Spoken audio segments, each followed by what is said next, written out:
Good evening. Thank you for joining us for tonight's Dixie Fire Incident Update. My name is Antonio Negretti. I'm one of the public information officers assigned to the incident.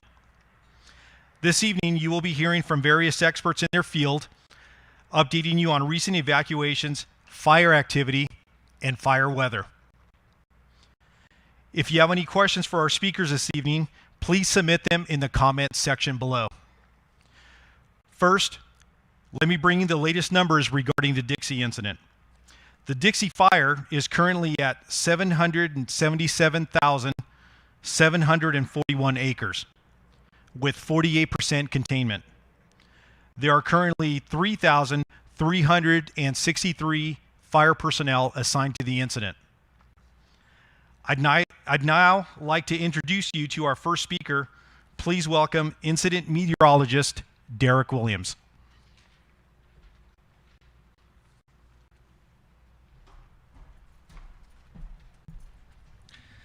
Good evening. We had gusty southwest winds develop this afternoon with 30-mile-an-hour wind gusts along the ridgetops and even 20-mile-an-hour gusts in the sheltered valleys. That's a considerable wind in addition to very low humidity during the day. Those two combinations allowed for critical fire weather conditions to develop. And that's why we have issued a red flag warning for the area and much of the Sierra Nevada front. So red flag conditions are expected again tomorrow with the increase in southwest winds.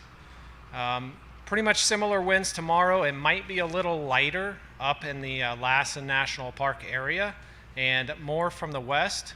So that's some good news with the latest computer guidance coming out. As we get into Wednesday, those red flag conditions will abate and winds should come down to a more typical southwest wind speed. We'll still see wind gusts approaching 25 miles an hour on Wednesday as well. So those gusty winds and dry conditions will continue through Wednesday. As we get into the midweek and later on this week, we do see those winds decrease quite a bit, but we'll continue to see that southwest wind each day. Unfortunately, we don't see any rain in the near term or even long term, the next 6 to 10 days. So it will remain dry with limited cloud cover, and temperatures will fall through the next several days. That might give a little bit of a reprieve, but it will still remain very dry during the day. And as we get into the weekend, those temperatures will start to ramp back up to above normal levels. Thank you.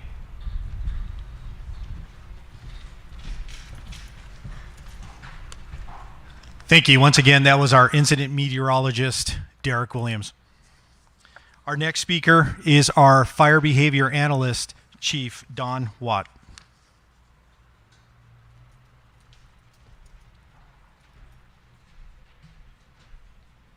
Good evening. So as you heard from the incident meteorologist, the weather was a little more erratic today, and we also have a fuels warning out for the dry fuels we were experiencing this year. Those two combined with some increased fire behavior today, so we did see some movement, especially in the north area above Lassen Park and above the Caribou Wilderness, and just to the east of that side, where we did start getting good development of the fire. It started burning and spotting a little bit ahead of itself. So there is a lot of smoke production out in that neck of the woods and coming over the Susanville area. So the smoke production is very high volume. The fire is not spread dramatically in those areas, but it is still producing a lot of smoke, and it is working its way towards Highway 44. Not at a rapid pace. It's kind of just slowly chunking away out there in the forest.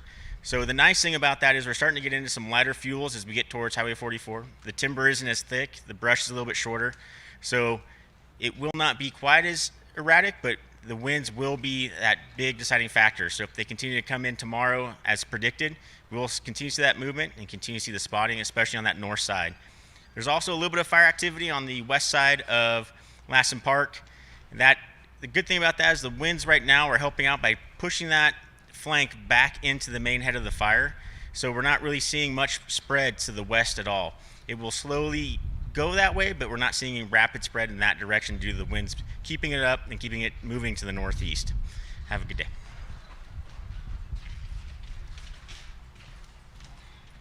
All right, Chief Watt, thank you for that great information. Our next speaker is the Operations Section Chief for CAL FIRE Incident Management Team 1, Chief Mike Wink.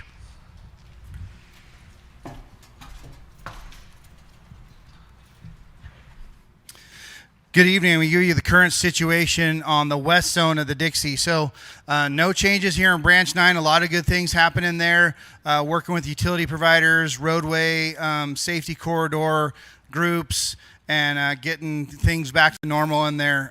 So things are changing hour by hour as we go in there. Continue to build on all that good work for the last many weeks now. As we continue up into Branch 13, a lot of good work going on in the park. You don't see a lot of black line up here in the park in Branch 13, but don't be fooled. There is a significant amount of fuels reduction and line improvement just off the fire's edge, making sure that they keep that piece contained. A lot of good effort going on in there. Like you just heard the fire behavior analyst talk about, these wind conditions influence are kind of holding everything in check in the park, burning back upon itself. So that's going well there. No change in the piece of line coming off of West Prospect down to the lava flow, coming back down into Rail Canyon. That's all holding, no change there. Up in the Old Station area, when I talk about Old Station, remember, that's the entire geographical reference for that area. All the little subdivisions, all the little micro communities and stuff in that area. So there's secondary line, contingency line, and then there's line around the values at risk, the subdivisions, homes, roads, all that stuff. A lot of fuels reduction going on in there. So their objective is to continue to improve those lines, and when they think they're done, they're going to go back and make it better. They're going to start over until we get black line all on this piece, that fuels reduction and preparing for any fire to spread that way. Continue. As we come over count at 16, this is the area for the last going to the east out of the Caribou Wilderness right here above Silver Lake. No structures damaged or destroyed reported in the area of Silver Lake. Above there, the Caribou Wilderness, as it's slowly coming out of the Caribou Wilderness, every day we've been going after it, line, secondary line, sea line, and then the highway, and then additional lines after that. So we continue with all of those efforts, trying to keep boxing in on the north, on the south. It's this black line right here that goes into Silver Lake. And so then we're looking at trying to, head it off here when it transitions out of the heavier fuels to a more open fuel model. Timber is much more spaced out. It's lighter. It's been modified in the past. It has a lot of a grass and small brush component. Very favorable to our fire control opportunities in there. If it does get to the highway, we're working trying to make improvements along the highway. We've got the fire train in there today as a force multiplier, looking at pre-treating and looking at extinguishment with all their extra water and capabilities, as well as we had the utility providers. PG&E was in there spraying poles, so we don't lose. Less poles may burn if they're impacted by fire. They're less resistant to catch, or they're more resistant to catch fire. And then the fiber there as well. So that's critical infrastructure for communications and power coming through there. So a lot of moving parts up here in Branch 16. A lot of good efforts are being made. We have multiple plans in place. That'll continue right now, and that'll continue in the days to come. As we come off of there, down towards Westwood, we continue to have resources patrolling and mopping up and looking for hot spots. So basically anything in and around Westwood, Chester, West Almanor, East Almanor, and then coming up along Highway 36 all the way back to Susanville to the fire's edge, just there east of the SPI headquarters. Anything you can see along there, we've got resources in there taking care of it. The meadow area right here, that peat moss stuff that's been smoking and burning, pretty much got that under control. There's some trees right in here, got those mostly knocked down, so a lot of good progress being made in here. As we come back around now to the Janesville branch, the current situation is The Grizzly, the piece of fire on the east zone coming off of Grizzly Peak, they'll speak to that, but active today. Most people in the area would have seen pyrocumulus build up, big smoke columns build up from here. They'll talk about that. It's coming this way a little bit, and we continue our efforts to build multiple lines going this way, working with our partners, working along the 395 corridor all the way down towards Doyle, and then working north across the top of Janesville and into the Susanville Basin. We're also now in communication and talking to the Sierra Army Depot, Herlong, the prison, all that stuff out in there, just making sure they know that there's something over here in the general vicinity and that the winds tomorrow will continue to maybe have fire spread going that way. So, and again, we were in the red flag all around us yesterday. Today's red flag, tomorrow's red flag. So we've been briefing to everybody. We've been making sure everybody knows what to expect, that fire behavior that could be erratic and rapid fire growth. So that's your current situation. Thank you.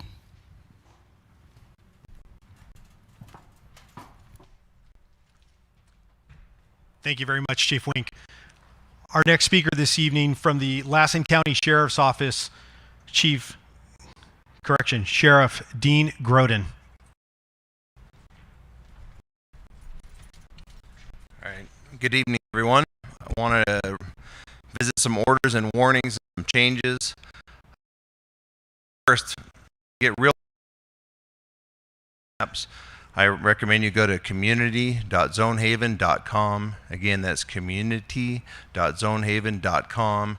We've had some requests from people where it doesn't seem like their map's updating.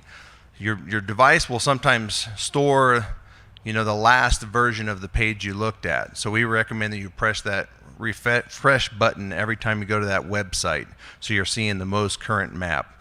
But yesterday we added some warnings. It's north of Highway 44.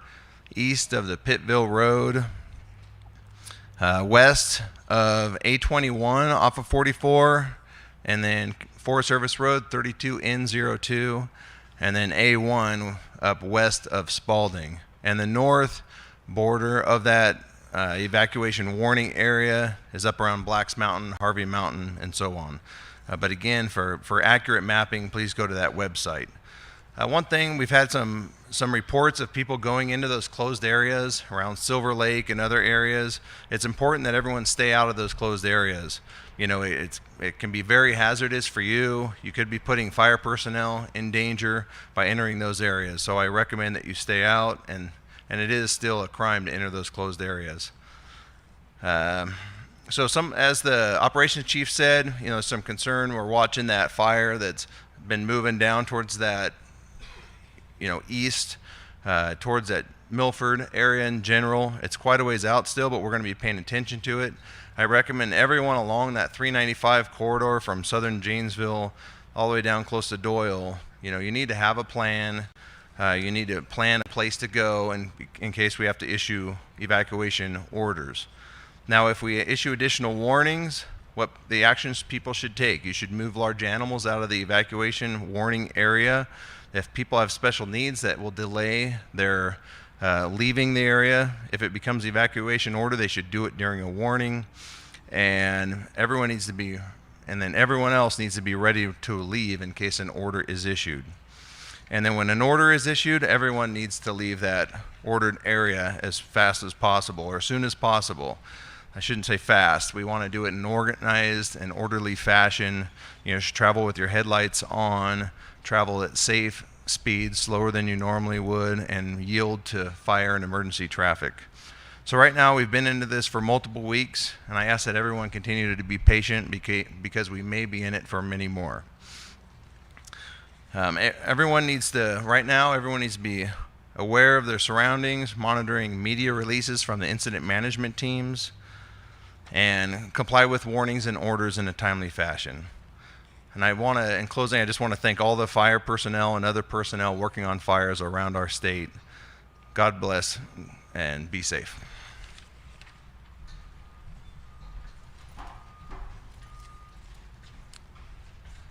Okay, thank you, Sheriff Groden. Our next speaker from the U.S. Forest Service, the Agency Administrator for the Lassen National Forest, Deb Bumpus.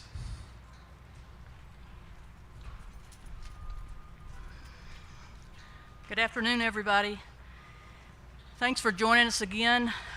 Really, if you're like me, you get a lot out of these Facebook meetings. I listen to them almost every night and pick up something. Even though I hear this many, many times, I still hear lots of new information. I'm hoping it's helpful to you as well. I want to speak just a little bit to the national parks. The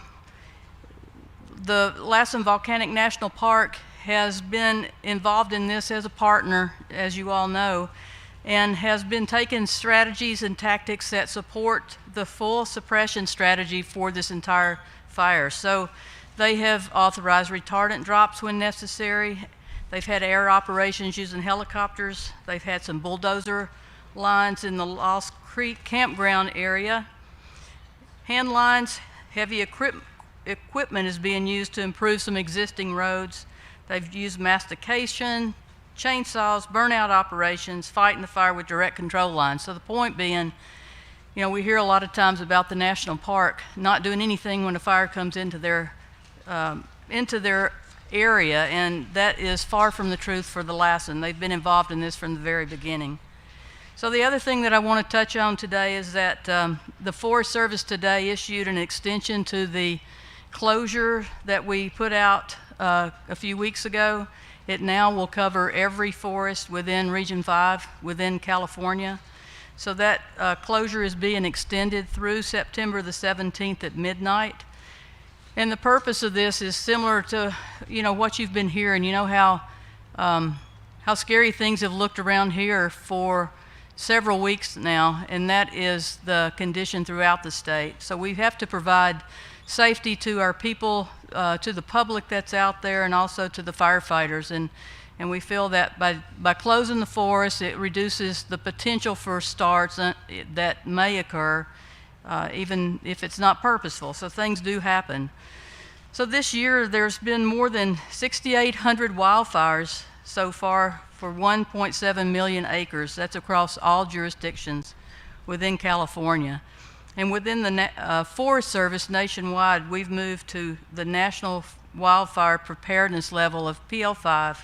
We've been in that since July the 14th. It's only the third time in the last 20 years that we've moved into it that early. So that just signifies the situation that we're in from the dryness, lack of moisture in many areas. We're really stretched thin as far as resources go as well. So just wanted to pass that on to you. You'll see that coming out on our websites, both the Lassen and the Plumas, and any forest that you are close to will have the same information out tonight. If not tonight, it'll be tomorrow. So I want to also reiterate what the sheriff said about being patient.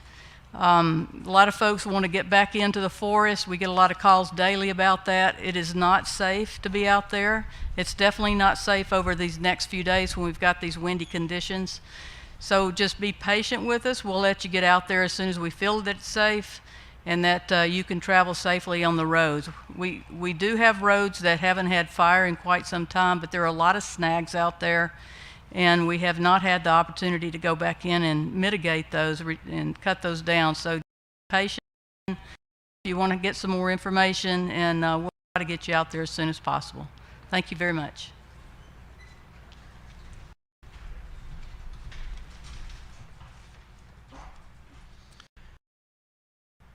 We will now be presenting a video for you for an update in the East Zone.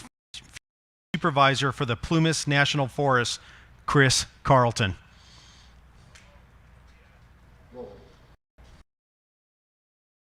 With Great Basin Team 1 operation for your afternoon update. Starting in X-ray with working, it'll be just west of folks that are all black line doing patrol and mop up and doing some backhaul. Everything is looking really good in there and we're looking really solid. Moving along around the outside, driving up into the Dyer Mountain area. We do have folks up here. We have one small piece up here that we are continue to have people in. There's still a little bit of heat in there, but we have people mopping up and in that area. Moving around into our areas over in Papa, which would be far northeast side of the fire. All the lines black along here. This little piece in here that's red, confirmed that after today. And so Papa again patrolling, mop up, and we're looking really there. Moving around, and I apologize for jumping around, but this thing is incredibly large. Going into Indian Valley, where Taylorsville is, we have a new division that we've created, Division UU, and it's handling this little piece, between the old fire, the fire from 3 weeks ago, and then the new stuff that we have. We do have that piece of fire that's sitting up there. It's in right now it's kind of hung up in an avalanche chute, and we are aggressively using our aircraft when the air's clearing to get in there and check that out. We got folks that have a dozer line that comes down into Indian Creek. That's been plumbed, and they're getting to get that all buttoned up. And then we have another line on the top end to box this thing in. And we have a little bit of work still left to do in there with some plumbing and a little bit of improvement on the line. But the idea here is to kind of hold it in place until we get favorable winds and favorable fire behavior to try and box this piece in. Continuing down into the Genesee area, Genesee Valley, there was a little bit more activity down there today. It picked up a little bit. We do have folks in there doing structure protection and structure defense. So things picked up a little bit in there, but I think we're looking pretty good. Moving on into Romeo. We have that dozer line that starts up here and goes all the way down that Grizzly Ridge, and I know we've been speaking about it quite a bit. That piece of line has been holding really well. We're controlling it, working on mopping up, and kind of buttoning up our back door on this Grizzly Ridge. As I'm sure you could tell from today, the fire is continuing to burn.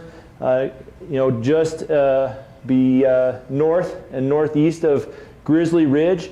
And all our crews are doing in here is to continue to construct line out in front of it, to get out in front of this, as well as it goes along, we are putting a little bit of fire down to keep up with the main body of fire, the natural body of fire that is continuing to want to push more to the north and northeast. As of an update today, we stopped doing any kind of burning this morning at 0700. Right around that time, and so throughout the whole day we have not done any burning today. We've just been monitoring and keeping that in check. The folks have continued to construct dozer line. We have a primary line that comes down and cuts up to DP 615 and around to DP, and DPs are drop points. So drop points, they're just locations on the map, and our goal is to tie this thing back into the Walker fire. For the folks that are out there, the Walker fire was burnt in 2019, and what we have found from the history of this fire is that as this fire's approached the Walker fire and has gotten into it, it slows way down, it drops down into the ground, and it gets into where it becomes very slow in its spread, and it gives us opportunity to either monitor it or get in there and check it up. So that's where we're using that Walker scar as an opportunity to catch things. We do have we have a primary and we have an alternate. We're continuing to work dozer line down into this the Davis Lake area, across on some road systems, back up, and then tying it back in again to that DP 620. And we have dozers also working off this Walker River scar down to DP 620 with another opportunity to try and catch this. And then we have our contingency, which takes us all the way out off this map with using Squaw Creek, that canyon there off that road, as a contingency catchment mitt for if the fire does try and poke out and head towards the northeast. All this is being done for our priorities at risk, which start with Quincy, which talking about Quincy, we have our Grizzly Creek line in place. We feel really comfortable about that. Going down into Greenhorn, as we continue to work this fire around and keep it off that Grizzly Ridge, keep it to the east, we start feeling more and more comfortable about Greenhorn, and the same thing for Kronberg. Apologize for the mispronunciation. So again, as we keep and we start hooking this, the more and more we feel comfortable about our communities at risk. And continuing on, we have folks that are working out out to the west of us. We've been in communication with our team to the west, dialing in. They've got 2 other contingency lines before it even gets closer to 395, and then they've been doing a ton of work around all the structures there to protect any of the structures over around 395. And that is your afternoon update. Okay, thank you very much. Our next speaker for this evening is the LMU Unit Chief, Chief Scott Packwood.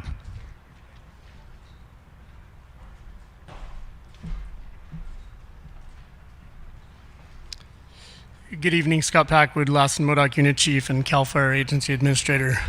What I'd like to talk about tonight is the increased critical fire weather and fuels conditions that you heard about from the incident meteorologist and our fire behavior analyst. Each day that we have these dry weather days and low RH windy days, it cumulatively gets drier and drier as we get deeper into the fire season in summer. So fire activity today increased, as you probably saw the smoke columns to the north, coming out of the Caribou Wilderness area in the park, and to the southeast where the fire activity increased over the Grizzly Ridge, burning towards Lake Davis areas. As I said, each day that we have those critical fire weather days, it cumulatively gets drier and drier. So my message for today is be extremely careful with any new fire starts that could happen. Be careful working outside, be careful doing any work around your yard or your property. All of our response area units in our Lassen Modoc unit, the forest, the local fire districts are at a bare minimum as far as staffing levels go. So any new fires are going to be extremely difficult to control with the minimum number of resources that we still have available. So be extremely careful while you're working around the next couple days until we get past these critical fire weather days. We're down in the single-digit RH, as low as 5% with the high winds reaching the 25 to 30 mile an hour range. So again, be extremely careful. We still have a minimum number of resources out scattered throughout the unit in the forest, but we're going to rely heavily on our volunteer districts and companies, and we're going to have to pull resources off the existing fires to come suppress any new fires. So again, just asking you to be extremely careful. Thank you.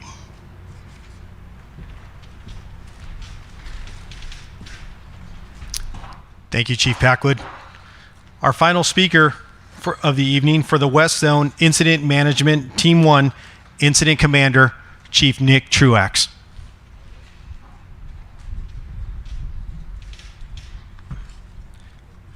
All right, good evening, and thank you for joining us again. Just wanted to touch on a couple things you've heard from our fire experts, our operations folks, weather folks, about the critical fire situation that we're back into again yesterday, today, and tomorrow, and over the next few days. We're in the red flag warning as mentioned with the record low fuel moisture. So what you're seeing is the last few areas that we have on this fire, this extreme north end, the extreme south end. But there's been a lot of good work done in the middle, and we don't want to lose sight of that. And we've still got resources in there. It's a little thinner than we're comfortable with, but we're having to share resources throughout the state with other incidents around, here in the North State. Currently on the incident, we have 410 engines still assigned, 142 dozers, 171 water tenders, 73 hand crews, and 19 helicopters. And then currently statewide deployed throughout the state are 12,427 firefighters over about 12 large fires currently burning. So our resources are stretched thin. We're using them appropriately, trying to put the correct tools in the right places.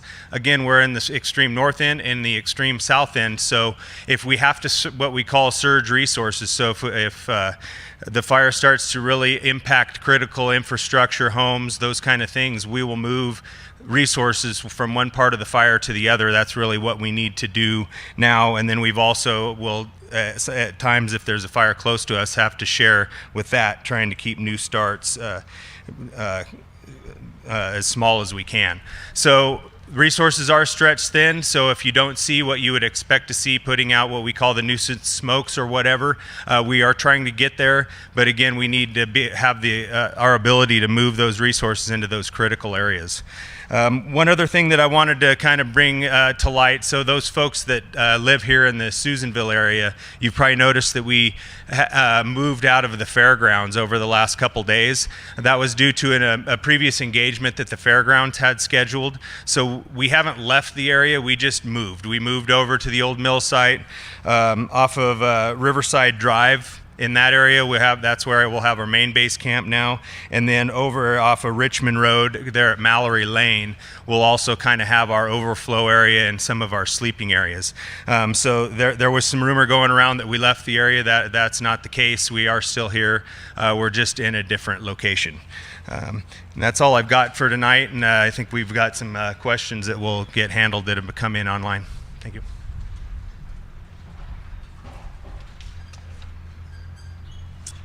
Thank you, Chief Truax. Most of the questions tonight were answered during the presentation from the speakers. We'll now move on to the period of answering a few of those questions. We'd like to bring up both Chief Mike Wink and Sheriff Dean Groden to answer some of those questions and to bring you some latest developments.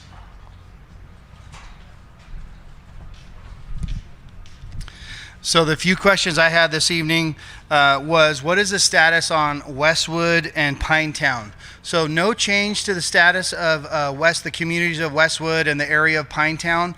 They continue to have no additional fire in that area. Continued mop-up and tactical patrol monitoring that area. So no changes and no additional anything damaged or destroyed. The Caribou Wilderness, what's the status on the Caribou Wilderness? So that's up there in Branch 16. I've briefed to that multiple times. Most of the Caribou Wilderness has had some level of fire activity in it. Some of that is sparse with a lot of rocks, some of it's grass, some of it's timber. So it's not all completely consumed. Some of it's had low intensity ground fire, just cleaning up the forest floor. Some of it has had more intense fire. So that's the status on the Caribou Wilderness. And then the Susanville area. So there's no activity threatening the Susanville Basin right now, like there was 3+ weeks ago. So the Susanville area, while there is pyrocumulus clouds and smoke to the north and the south, there is nothing impending on the Susanville area. And then the question of, with the fire still advancing, are you ordering additional resources and aircraft? So we have over 20 helicopters on the incident of different sizes, water dropping and recon helicopters. That continues to be evaluated on if we can use more with the smoke conditions and everything we have going on. We have fixed wing aircraft that are assigned to the incident. There's lots of other fixed wing in the state and in the northern region of the United States and the western United States that we have access to through an ordering system as needed. So while we have some assigned, we can get more as needed. And then as far as additional resources, there's multiple fires in the state and in the surrounding states that all share resources. So we are sharing. We're getting some resources some days. Some days other fires are getting resources. So that's a larger process. Yes, we are continuing to order all those things. That's it for my questions. Thank you. I'll turn it over to the sheriff. All right, we have a couple of traffic-related questions, or actually one. People are inquiring about Highway 36 between Westwood and Susanville. And I'll tell you that Caltrans, California Highway Patrol, are meeting and discussing that topic each day. I know they're working with the contractor who is working on the construction project in that area. They're looking at trying to reopen or restart that construction on Wednesday. But for best information, I recommend you track the CHP and Caltrans websites, and they will be updating the public as changes occur related to Highway 36 between Westwood and Susanville. And now we just received information that based on fire activity and for the safety of the public, CHP and Caltrans will be closing Highway 44, be west of 821 40 and 44 intersection to Old Station. So again, it'll be 821 and 44 to Old Station will be closed, and that's for Highway 44. Thank you.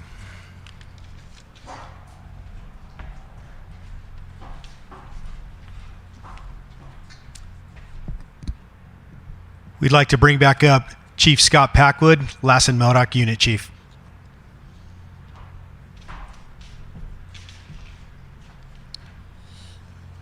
Good evening again. I'm trying to answer a couple questions for you that were sent in online. First question being, are you looking to place contingency lines around the Susanville Indian Rancheria? At this time, we aren't putting any lines in the immediate near future. We did, however, open the old roadbed and trail system from Susanville Ranch Park up to A1 almost 2 weeks ago, just so we'd have better fire truck access in there for our resources to get in there should there be any spot fires in that Susanville Ranch Park area or coming across from Highway 36 up to A1 through that area. It's predominantly protected by the hog fire burn scar and those existing lines that we put in during that hog fire. So no need to put in any contingency lines at this time up and around the Susanville Indian Rancheria property. Second question was, are there any back burns planned for the Spalding Eagle Lake area? No back burns would be planned for that area. Again, we have several contingency lines out ahead of it where it's coming across towards Highway 44 right now. There's the primary line, the contingency line, the highway, the railroad bed that's east of Highway 44, and quite a bit of distance before we would get to Eagle Lake. So right now all the resources are focused closer to the fire's edge and no contingency lines or backburns planned for the Eagle Lake Spalding area. Thank you.